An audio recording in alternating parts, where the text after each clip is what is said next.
여러분 날씨가 많이 덥습니다. 그러다 보니까 뉴스에서도 계속된 이 날씨에 대한 경고를 여러분들에게 주고 있지 않을까 하는 생각이 듭니다. 그걸 우리 함께 듣고 있고요. 제가 이번에 일본에 갔을 때 많은 분들이 양산을 쓰고 있는 것을 보았습니다. 여성분들뿐만 아니라 남성분들 또한 말입니다. 다행스럽게도 저희가 움직였던 공간들은 관광지가 아니다 보니 한국인들이 없었습니다. 보통 일본에 가면 한국 사람들의 이야기를 많이 듣는다 하는데 제가 가는 곳은 전부 일본 사람들만 가득한 곳, 거기다 할머니 할아버지들과 어쩌면 그곳에서 농사 짓는 분들의 모습들이 가득한 곳을 자주 방문했었죠. 그러다 보니 여러분 어르신들이 일하시면서 이렇게 양산을 머리에도 등에도 꽂고 그러면서 이제 일을 하는 모습들을 보면서 일본은 너무 덥다 보니까 이제 저렇게 양산이 문화가 되어져 있구나 하는 생각을 하고 뉴스를 틀었는데 우리나라 뉴스가 나왔어요. 우리 제 핸드폰에 말이죠. 한 기자분이 나오셔서 여러분 지금 날씨가 굉장히 덥습니다. 모두 양산을 착용하시길 바랍니다.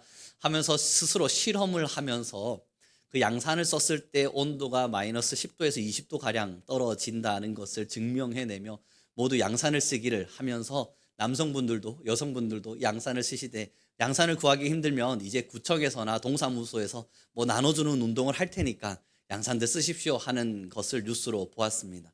그걸 보면서 느낀 게 우리나라도 이제 양산화 되어져 가는 시간들을 갖겠구나 하는 생각도 잠시 들기는 했는데요. 많이 덥습니다. 어떻게 이 더위를 여러분 이겨나가실지 잘 모르겠지만 이 더위를 통해서 또 여러분들께서 하나님께서 우리에게 주시는 어떠한 메시지들을 꼭 받고 또 누리고 들을 수 있는 모두가 되었으면 좋겠습니다. 물 많이 드시고요. 집에 있지 말랍니다. 또 집에 있을 때에는 에어컨을 꼭 틀랍니다. 오늘 아침 뉴스에 나왔더군요. 집에 있을 때에도 에어컨을 꼭 틀고 그렇지 않다면 집이 너무 더울 땐 시원한 곳을 꼭 찾으라 이야기되어 있더군요. 왜냐하면 이번 부산에서 20대 한 청년이 집에 있다가 그 열기로 인해서 죽었던 사망 소식이 아마 뉴스에 전해 들었죠. 이 젊은이들도 이 더위 때문에 생명의 시간을 단축할 수밖에 없는 시간을 사는 게 우리의 시간인 것 같습니다. 그러니 여러분 나라를 위해서 기도 많이 해주시고 더 많은 사상자들이 일어나지 않도록 기도해 주시고 또 많은 이들이 자연재해 때문에 또 이 자연의 아픔 때문에 힘겨워지지 않도록 기도해 주셨으면 좋겠습니다. 우리 한 번 더 옆 사람에게 인사 나눴으면 좋겠습니다. 언제나 건강하십시오. 인사해 주도록 하죠. 여러분 오늘 본문의 말씀을 좀 함께 살펴보았으면 좋겠어요. 35절부터 좀 같이 천천히 읽어볼까요? 35절입니다. 함께 있습니다. 시작. 예수께서 모든 도시와 마을에 두루 다니사 그들의 해당에서 가르치시며 천국 복음을 전파하시며 모든 병과 모든 약한 것을 고치시니라. 아멘. 여러분 예수님의 사역의 현장이 어떠했는지를 35절에서 기록하고 있는데 모든 도시와 마을을 두루 다니십니다. 그리고 해당에 서셔서는 하나님의 말씀과 천국의 복음이 어떠한지를 설명하고 가르치시고 그 뒤에 보시면 모든 병과 사람들의 약한 것들을 고쳐가기를 원하십니다. 복음의 전파와 그들의 일상 속에서의 고침이 필요한 영역들을 고쳐가는 일들, 이것을 예수님께서 열심히 해가시는데 우리는 궁금해야 합니다. 그 동기가 무엇인가? 그리고 그 동기가 뭔지를 봤더니 36절에 이런 기록이 있습니다. 함께 읽도록 합니다. 시작.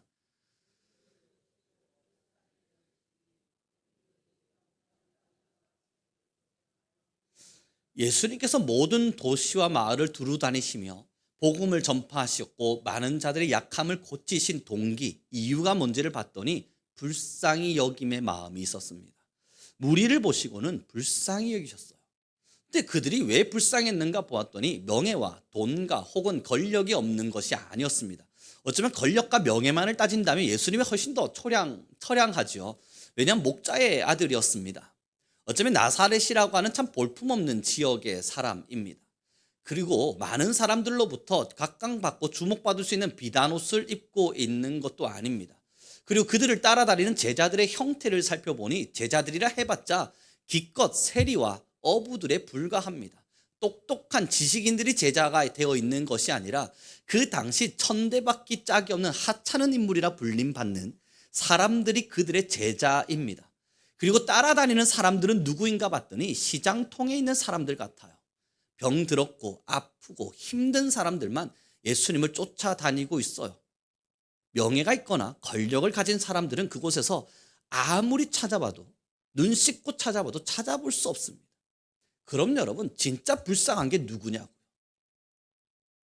지금 이스라엘에 권력가가 있다면, 아니 로마인들이 바라볼 때 로마의 그 대단한 권위와 힘을 가지고 누가 불쌍한가를 나눈다면 여러분 로마 사람입니까? 아니면 볼품없이 서 있는 예수님입니까? 비단 옷도 아니고 그냥 적당한 옷도 아니고 누더기와 같은 옷을 입고 예수님 뭐라 이야기하세요? 나는 누울 곳도 없다 말씀하셨습니다. 누울 곳도 없는 자리를 찾아다니시며 길거리의 방랑자처럼 때로는 나그네처럼 그렇게 어슬렁 거리를 걷고 있는 예수 그리스도, 스스로를 자신이 구원자라 이야기하지만 그 구원의 역사라고 말하기에는 대단한 힘을 가지고 있지 않는 것처럼 보이는 예수 그리스도. 여러분 진짜 불쌍한 사람이 누구냐고요. 2층 집을 짓고 로마 군인의 갑옷을 입고 많은 사람들이 앞을 탁 나서면 절을 하고 당신이 우리의 주인입니다 외쳐가며 종들이 옷을 입혀주고 세면을 시켜주며 잠잘 곳이라고는 별장까지 있는 많은 사람들, 여러분 그 사람과 예수 그리스도의 인생을 비교해 보면 우리 세상의 관점으로 한번 쳐다보자고요. 정말 누가 불쌍한 사람입니까? 우리는 누구를 불쌍하다 말하겠어요? 당연히 예수님입니다. 근데 이 예수님이 자신의 인생의 불쌍함을 살피지 않고 지금 도루두루 마을을 다니면서 사람들의 불쌍함과 애처로움을 보세요. 그리고 그들을 불쌍히 여기시사 그들을 고쳐주고 보듬어주고 그들을 치유해 주기를 원하고 복음을 전파하기를 원해요. 왠지 봤더니 36절에 다시 이런 기록이 있습니다. 함께 읽어보기를 원합니다. 함께 있습니다. 시작.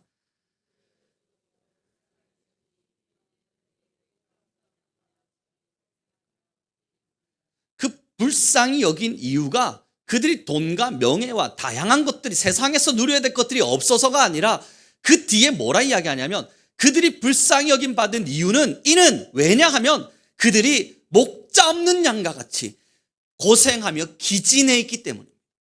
목자 없는 양과 같이요. 뭔가 허울 가득한 모습으로 공작새처럼 자신의 그 권위를 드러내기 위해서 위험 있는 모습처럼 날개를 활짝 펼쳤지만 사실은 너무 볼품없는 자그마한 새에 불과한 거예요.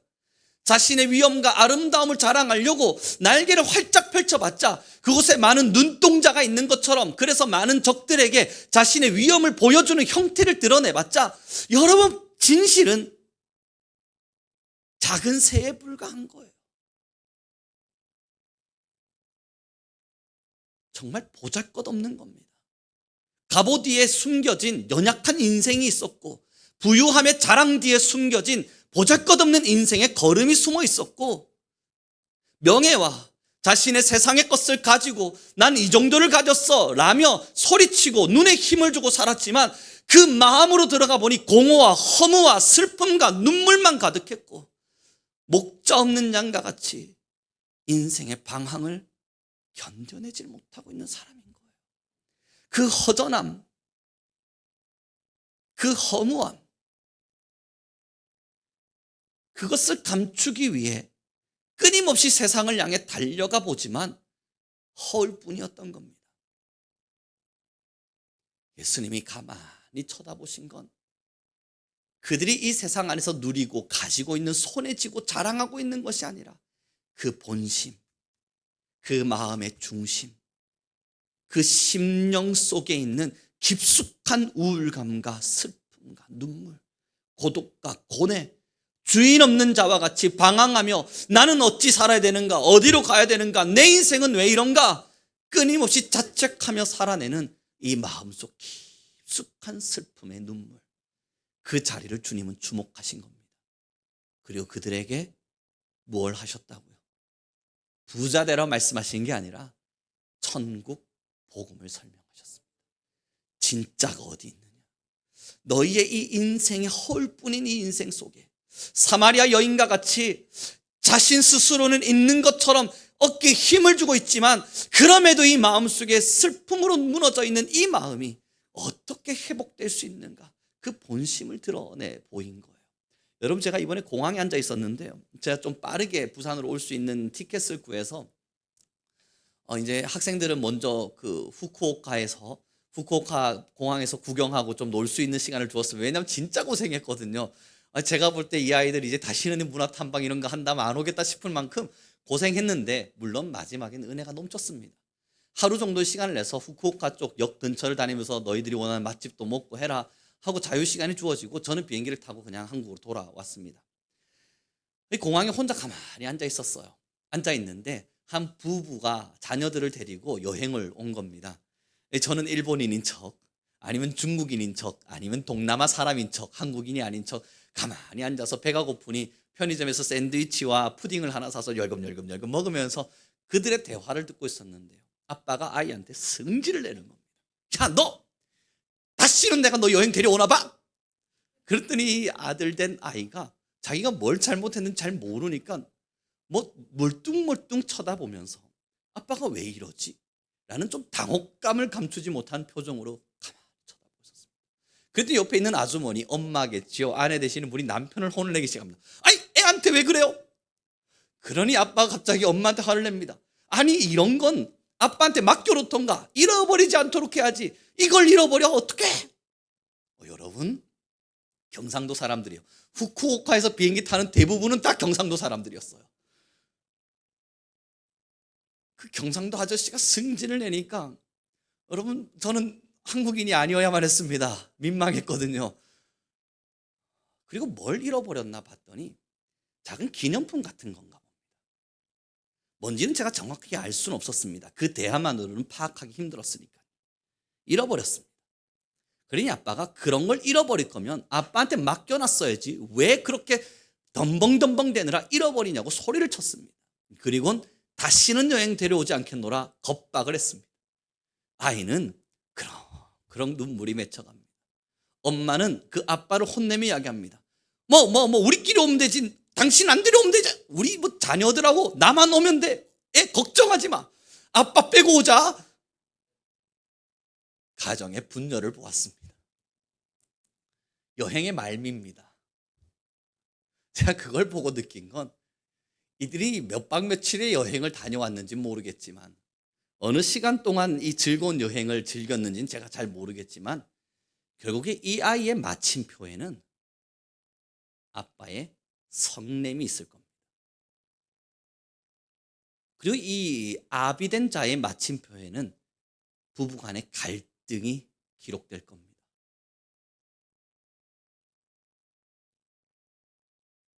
저는 샌드위치를 조심히 먹었습니다. 눈치 봐가며 조심히 먹으며 여러분, 왠지 인생사가 참 그런 것만 같았습니다. 세상의 모든 것이 다 그런 것만 같았어요. 그 여행을 이야기하고자 하는 게 아니라 세상의 모든 스토리가 다 그와 같았어요. 좋은 건 줄 알았습니다. 좋았는 줄 알았습니다. 행복인 줄 알았습니다. 기쁨인 줄 알았습니다. 그런데 끝까지 씹어보니 눈물입니다. 돈을 가지면, 명예를 가지면, 나름대로 내 인생의 성공 궤도를 달리면 그래도 내 인생은 성공했노라 말할 수 있는 자랑거리가 있을 줄 알았습니다. 걷다 보니 남는 것은 여러분 뭐예요? 고독 말고 뭐가 남죠? 나 스스로 인생의 많은 것들을 누려보기 위해서 힘차게 달려보았습니다. 나름대로의 자리에도 서보고 위치에도 서보고 명예도 가져보고 돈도 벌어보고 그렇게 열심히 걷다가 내 인생의 어떠한 자리에 탁 서서 밤이 되면 여러분 홀로 된 자리에서 어떤 마음들을 가지십니까? 돈 때문에 싸우는 부부간의 사이, 내 뜻대로 따라오지 않는 자녀를 향한 원망, 때로는 세상이 나를 다 모함하는 것만 같이 나는 이제 세상에서 버려진 것처럼 느껴지는 외로움과 쓸쓸함, 그렇게 노년의 자리에 선 자들의 기행문과 이야기들과 책들을 살펴보니 남은 것이 없음을 선포할 수밖에 없는 허전함, 어떤 것으로도 채워지지 않았던 거예요. 채워보려고 발부둥 쳤지만 어떤 것으로도 채워지지 않았던 거예요. 이것은 나를 채워주리라 믿었겠지만 그럼에도 내 마음에는 정말 진정한 채워짐이 남지 않아서 결국 마침표엔 허무하구나, 허전하구나. 그러니 여러분, 노년의 자리에 서신 분들이 그 허전함을 견디지 못해 잠자리에 들 때 TV 켜놓고 주무시는 거 아닙니까? 소리라도 들으려고요.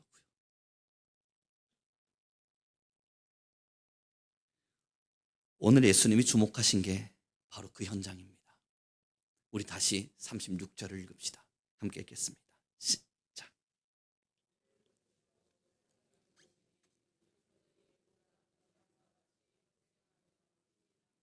예수님이 주목하신 건 우리 성도들의 본심입니다.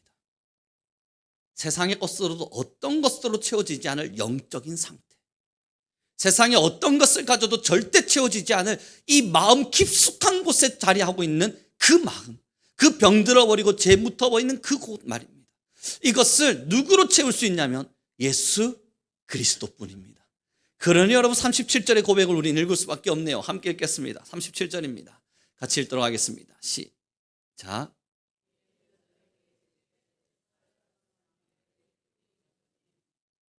38절 제가 읽어드립니다. 그러므로 추수하는 주인에게 청하여 추수할 일꾼을 보내주소서 하라 하시니라. 아멘.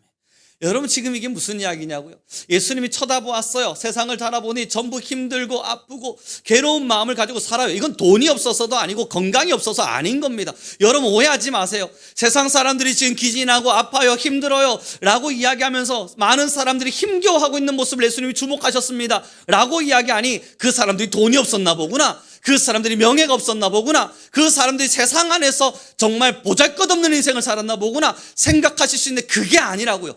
그런 것과 별개로 그들의 마음속 깊숙한 곳에 있는 슬픔을 보신 거라고요. 그 슬픔을 보고 나니 예수님 뭐라 요청하십니까? 보아라, 내가 지금 이 마음 깊숙한 곳에 있는 슬픔과 외로움을 치료하고 싶구나. 이것에 일꾼이 부족하다. 그러니 너희는 기도하여 하나님께 일꾼 좀 보내달라 기도해라. 여러분 이것이 지금 누구에게 주시는 메시지인 줄 알아요? 저와 여러분에게 주는 메시지인 겁니다. 여러분 우리가 세상을 마주하며 가난한 자들을 불쌍히 여깁니까? 결국 우리도 똑같이 세상 사람들과 같은 눈으로 세상을 바라보고 있는 거네요. 조금 힘겹게 살고 있는 사람들을 보면서 여러분 그들을 불쌍히 여기세요? 우리도 똑같은 세상의 색안경을 끼고 있는 거네요. 여러분 제가 만약에 통장에 잔고 없는 사람으로 살면 우리 성도님들은 저를 불쌍히 여기시겠네요. 그러면 여러분 저는 여러분들 앞에 세상에 똑같은 편견 앞에 서 있는 목사밖에 더 되겠습니까? 그러나 우리가 서로를 불쌍히 여기지 않으면 가난과 명예와 뭔가의 지위가 없음이 아니라 하나님의 은혜가 우리 안에 가득 차 있음을 알기에 우리는 절대 누군가를 불쌍히 여기지 않습니다. 여러분 때로는 돈 없을 수 있죠. 그러나 그게 불쌍한 겁니까? 하나님이 없는 인생, 마음에 진정한 기쁨이 없는 인생, 그래서 마음에 진정한 평안과 위로와 안식이 없어서 별것도 아닌 것 앞에 내 모든 것을 전념하며 살아갈 수밖에 없는 인생, 이것만큼 불쌍한 게 어디 있어요?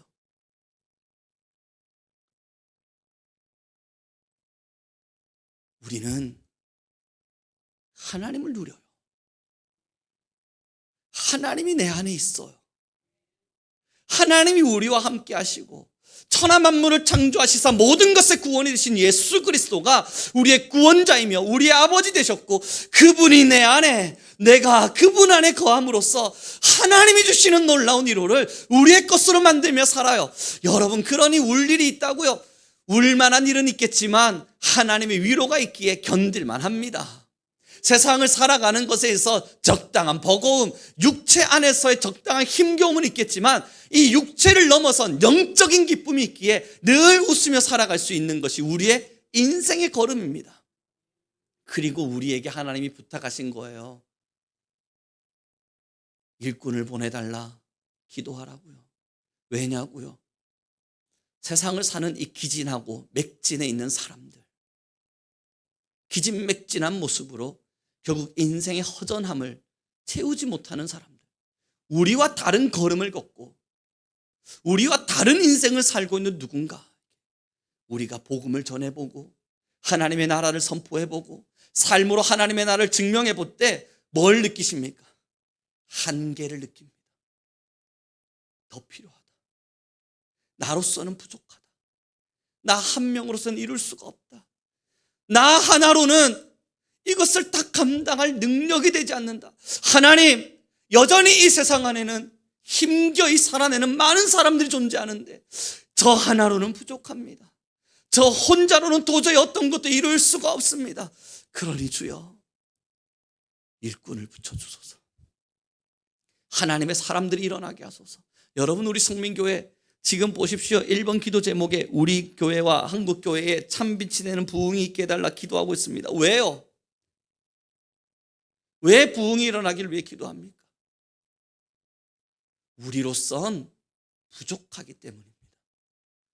우리로만은 이 세상의 모든 것에 하나님의 말씀이 증명될 수 있도록 선포하기엔 인간의 한계와 우리의 삶의 바운더리의 한계와 우리의 능력치의 한계가 부딪혀서 하나님 또 다른 사람들이 일어나게 하시고 이 한국 땅에 더 많은 사람들이 일어나게 하셔서 지금도 기진맥진에 살아가는 저 많은 영혼들이 제발 세상의 것이 아닌 하나님의 평안을 누리게 허락하여 주십시오. 기도하게 되는 거예요. 사랑하는 성도 여러분, 우리의 진정한 기쁨은 어디에 있는지 다시 한번 돌아보았으면 좋겠습니다. 정말 우리가 무엇에 만족할 수 있는지 우리 모두의 본심을 한번 좀 살펴보았으면 좋겠습니다. 예수님은 세상의 관점으로 보면 정말 불쌍하기 짝이 없는 사람의 형식을 가지었습니다. 그러나 우리는 누구도 예수님을 부족하다, 불쌍하다 말하지 않습니다. 주기철 목사님은 세상이 볼 때에는 가장 처량한 죽음을 당했습니다. 그러나 그 누구도 주기철 목사님의 죽음을 보며 불쌍한 죽음이었다 혀를 차지 않습니다. 손양훈 목사님이 걸어가셨던 걸음은 세상 사람들이 볼 땐 납득할 수 없는 걸음이었으나 우리 많은 사람들은 그의 걸음에 박수와 응원을 보냅니다. 예수 그리스도와 같았으니까, 말씀을 따라 사는 사람 같았으니까.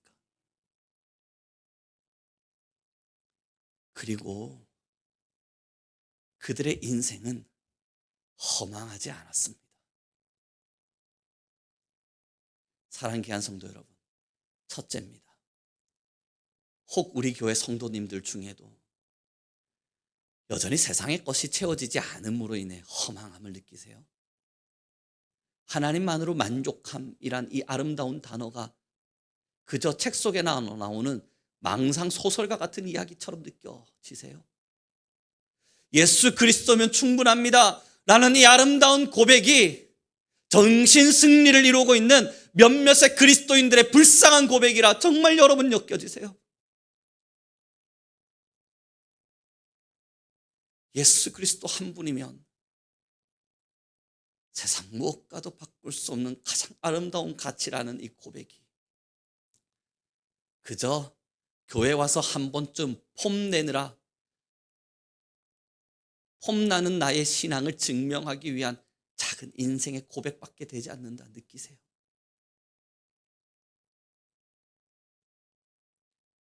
그럼 우리의 인생의 오늘의 마침표도 외로우실 겁니다. 불안하실 테고 걱정과 근심을 이겨낼 재간이 없으실 겁니다. 내 안에 찾아오는 인생의 불안감, 무너지면 어떡하나 찾아오는 내 안의 두려움, 이겨낼 재간이 없어서 더 마음에 힘을 주고 독하게 살아내셔야만 할 겁니다. 그러면 천국이 없는 인생의 걸음 속에 누군가의 인생의 기진함과 누군가의 인생의 우울감을, 예수 그리스도 없는 사람들의 삶의 아픔을 살펴볼 여유조차 없을 겁니다. 사랑하는 귀한 성도 여러분, 없는 것, 세상의 것이 없는 것이 슬픈 것이 아니라 예수 그리스도가 없기에 그것이 필요한 듯 그렇게 우리는 속고 있는 겁니다. 우리 함께 고백했으면 좋겠습니다. 나는 예수님으로 충분합니다.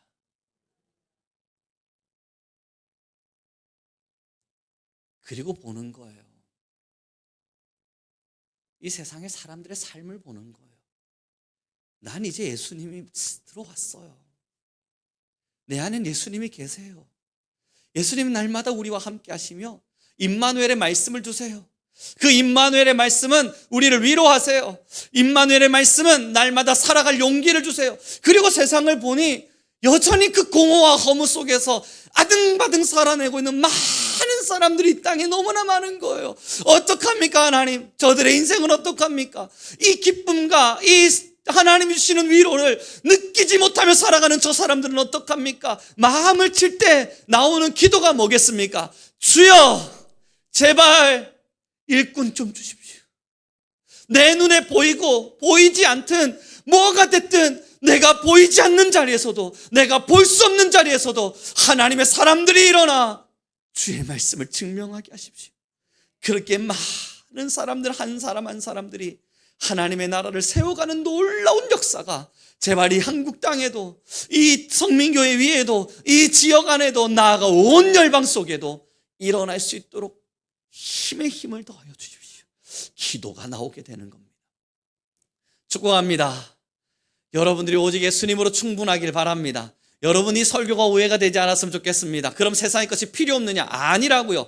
세상의 삶의 필요는 우리에게 필요한 영역이 분명히 존재합니다. 그러나 마음 빼앗기지 마시라고요. 그것 조금 잃어버린다고 울고불고 난리칠 일 아니라고요. 그것 조금 없다고 해서 내 인생은 불쌍하다, 불쌍하다, 내 인생은 처량하다, 처량하다, 가슴 칠 만한 일이 아니라고요. 내가 그것이 조금 누군가와 비교했을 때 없는 사람처럼 느껴진다고 해서 내 인생 왜 그렇지? 자책할 만한 일이 아니라고요. 반대로 무슨 이야기인 줄 아세요? 좀 높아졌다고 해서 어깨 힘줄 일 아니라고요. 조금 오늘은 돈을 가졌다고 해서 나 그래도 이만큼 이루어서 자랑할 만한 일도 아니라고요. 제 손에 먼지 좀 쥐고 있는데 여러분, 이거 제가 자랑한다 한들 뭐 그리 예뻐 보시겠어요? 정말 예수님을 믿는 사람은 그 자랑에 가치 없음을 압니다. 정말 예수님으로 만족하고 있는 사람은 하나님이 내게 주신 필요의 채워짐에 감사하지만, 나의 필요가 채워져 가고 있음에 대한 은혜를 누리지만 이것이 다 부질없는 것이라는 것을, 자랑할 거리도, 잘난 척할 것도, 위로할 만한 건지도 누군가에게 나의 어떠한 것을 증명하고자 발부둥 칠 만한 일도 아니라는 걸 압니다. 그럼 우리는 뭘 증명합니까? 내 안에 있는 예수 그리스도예요.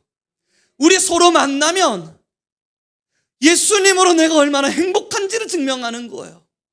예수님 때문에 내가 얼마나 위대한 위로를 받으며 사는지를 증명하는 거예요.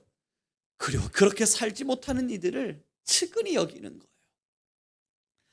이제 말씀을 좀 정리해 갔으면 좋겠는데요. 그러니 여러분, 교회 안에서 혹시, 우리 성민교회는 그러지 않아서 너무 감사한데 말이죠. 세상 요즘 많은 교회들은 좀 가진 자들이 높아지는 세대 아닙니까? 교회 안에도 이런 문화가 들어와서 참 슬픕니다. 우리 성민교회 앞으로도 여러분 이제 모두의 가구 속에 가졌으면 좋겠습니다. 혹시 누군가가 세상 안에서 높아졌다는 이유만으로 교회 안에서조차 높아질 수 있다면 그건 우리 교회 변질된 거고 타락한 겁니다. 절대 그래서는 안 됩니다. 그 길을 걷는 순간 우린 잘못된 겁니다. 하나님 앞에서 다가올 책망을 벗어날 재간 없을 겁니다.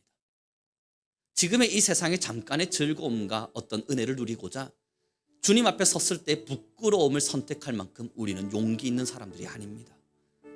우리 성민교회는 끝까지 하나님께서 원하시는 걸음을 걷기 위한 발버둥을 칠 겁니다. 그런데 여러분, 우리 교회는 그렇지 않지만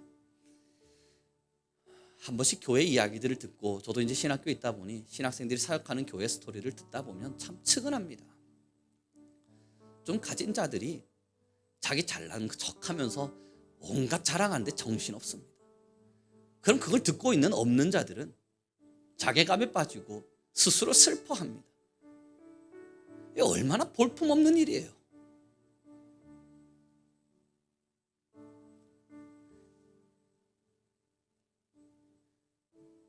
교회 안에서조차도 권력 다툼의 형식 속에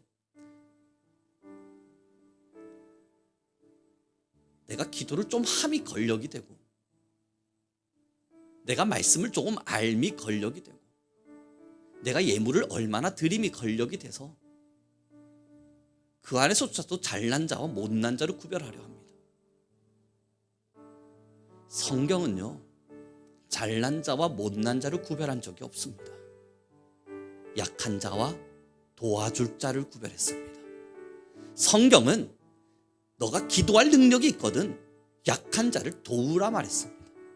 네가 성경을 알거든 약한 자를 가르치라 이야기했습니다. 약한 자와 도울 자, 성경은 딱 그 부류를 구별해 놓았습니다. 사랑하는 성도 여러분, 예수님으로 충만합시다. 예수님 한 분이면 충분합시다. 뭘 자랑하시겠어요? 이제 여러분의 인생에 어떤 걸 자랑하시겠어요? 우리 뭘 자랑하면 좀 만족할까요? 여러분, 저 이번에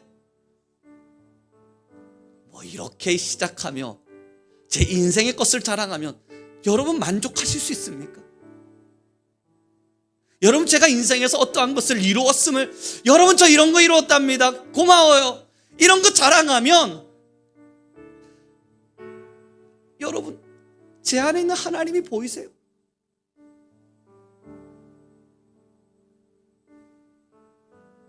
우리가 앉아서 할 일은,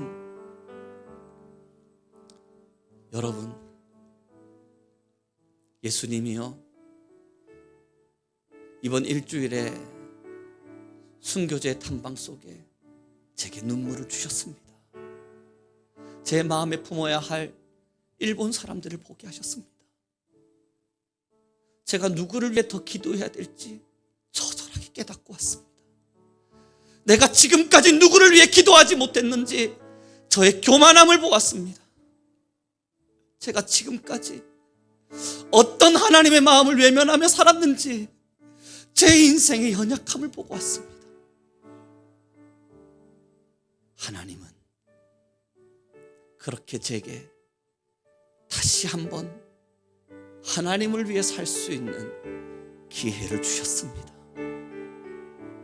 전 이거면 충분합니다. 여러분, 우리의 인생의 나눔이 이랬으면 좋겠어요. 그리고 나서 보니까 나 혼자서는 안 되잖아요. 그러니 일꾼을 보내달라. 영혼의 사람들을 살릴 하나님의 일꾼들이 일어나게 해달라. 기도하게 됩니다. 우리의 인생의 걸음이 이와 같길 바랍니다. 우리 성민교회 모든 걸음이 그와 같길 바랍니다. 앞으로의 우리 성민교회 성도들의 나눔이, 또한 우리 성민교회 성도님들의 모임이, 나아가 우리 성민교회의 발걸음이, 앞으로 우리 성민교회가 걸어가는 모든 것이 세상의 이치와 가치와 같아 보이기 시작하는 순간,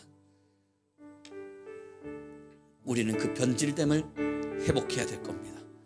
이 시간 우리 함께 찬양하며 나갔으면 좋겠습니다. 그럼에도 무거운 짐입니다. 여러분, 그걸 인정합니다. 하나님의 십자가를 지고 걷는다는 건 가벼운 일은 아닙니다. 은혜가 충만하겠지만 그러나 육체로서는 힘이 듭니다. 함께 이 찬양을 통해서 우리의 모든 마음이 하나님으로 위로받을 수 있기를 소망해 보겠습니다. 함께 고백합시다. 내 모든 시험 무거운 짐을. 함께 찬양합니다. 내 모든 시험 무거운 짐을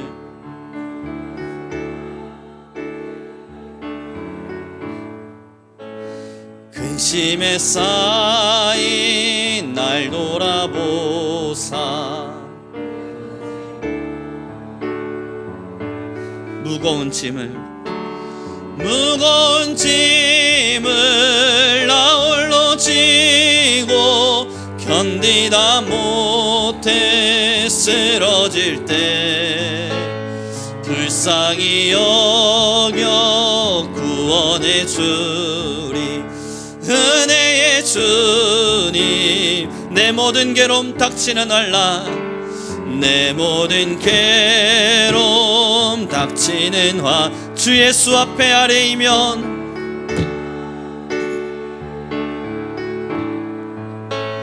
주께서 친히 날 구해 주사 넓으신 사랑 베푸시네. 아멘.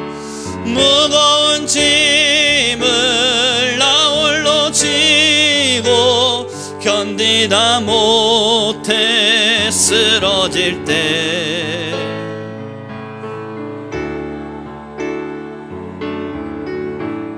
은혜의 주님, 4절입니다. 마음의 시험 무서운 죄를, 마음의 시험 무서운 죄를 주 예수 앞에 아뢰이며 예수는 나의 능력이 되어